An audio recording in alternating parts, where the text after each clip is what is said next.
എങ്ങനെയൊക്കെ ഈ ആളുകളെ തെറ്റിദ്ധരിപ്പിക്കും വിധത്തിലേക്ക് കൊണ്ടുപോകാം വസ്തുതകളുടെ പിൻബലമില്ലാതെ. ഇപ്പോൾ പലപ്പോഴും സംഭവിക്കുന്നത് തന്നെയാണ്. വസ്തുതകളുടെ പിൻബലമില്ലാതെ ആരോപണങ്ങൾ ഉന്നയിക്കുക, അല്ലെങ്കിൽ ചില കാര്യങ്ങൾ പറയുക, അത് വലിയ നുണകളായി മാറുക, പിന്നീട് ആ നുണകളുടെ യാഥാർത്ഥ്യം കണ്ടെത്തി ആ യാഥാർത്ഥ്യം ജനങ്ങളോട് പറയുക എന്നുള്ളത് മറ്റുള്ളവരുടെ ഉത്തരവാദിത്വമായി മാറുക. ഇതാണ് ഈ കാലത്ത് നടന്നു വരുന്ന ഒരു വലിയ കാര്യം. ഇപ്പൊ നമുക്ക് സർക്കാരിലേക്ക് നോക്കിയാലറിയാം, പ്രതിപക്ഷം എപ്പോഴും ഏറ്റവും അധികം പ്രതിപക്ഷത്തിന്റെ ഭാഗത്ത് നിന്ന് കാണുന്ന ഒരു വലിയ അഭാവം എന്ന് പറയുന്നത് വസ്തുതകളുടെ പിൻബലമില്ല, ആധികാരികതയില്ല പറയുന്ന കാര്യങ്ങൾക്ക്. അപ്പുറത്ത് ഇത്തരം കാര്യങ്ങൾ വരുമ്പോൾ സർക്കാരിന്റെ വിശദീകരണങ്ങളിൽ നമ്മൾക്കത് ബോധ്യപ്പെടുന്നു, അനുഭവപ്പെടുന്നു.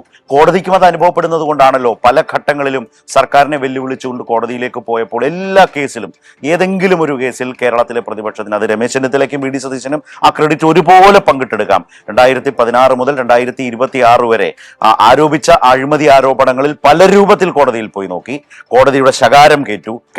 വി ഡി സതീശനോട് പറഞ്ഞത് ഓർമ്മയില്ലേ, നിങ്ങൾക്ക് പബ്ലിക് ഇൻട്രസ്റ്റ് അല്ല പബ്ലിസിറ്റി ഇൻട്രസ്റ്റ് ആണ് എന്ന് കോടതി പറയുന്ന നില ഹൈക്കോടതിയിൽ നിന്നുണ്ടായി. അതുപോലെ ഈ രണ്ടുപേരും ഒന്നിച്ചു കൊടുത്ത ഹർജികൾ തള്ളിയിട്ടുണ്ട്, രണ്ടുപേരും വെവ്വേറെ കോടതിയിലേക്ക് പോയ ഹർജികൾ തള്ളിയിട്ടുണ്ട്, സുപ്രീം കോടതിയിൽ വരെ പോയ മാത്യു കുഴൽനാടന് പ്രഹരമേറ്റിട്ടുണ്ട്. ഒരു കേസിൽ പോലും ആ നിലയിൽ ആധികാരികമായി സർക്കാരിനെതിരെ തങ്ങൾ പറഞ്ഞതാണ് ശരി എന്ന് പറയാൻ കഴിയുന്നില്ല. അതാണ് ഞാൻ പറഞ്ഞത്, സർക്കാരിന് ഇത്തരം കാര്യങ്ങൾ വരുമ്പോൾ വസ്തുതകൾ വെച്ച്, രേഖകൾ വെച്ച്, നയപരമായ ഒരു കാഴ്ചപ്പാടോടെയാണ് മുന്നോട്ട് പോയത് എന്ന് പറയാൻ കഴിയുന്നു, കോടതിയടക്കം ബോധ്യപ്പെടുത്താൻ കഴിയുന്നു എന്നുള്ളതാണ് സാഹചര്യം.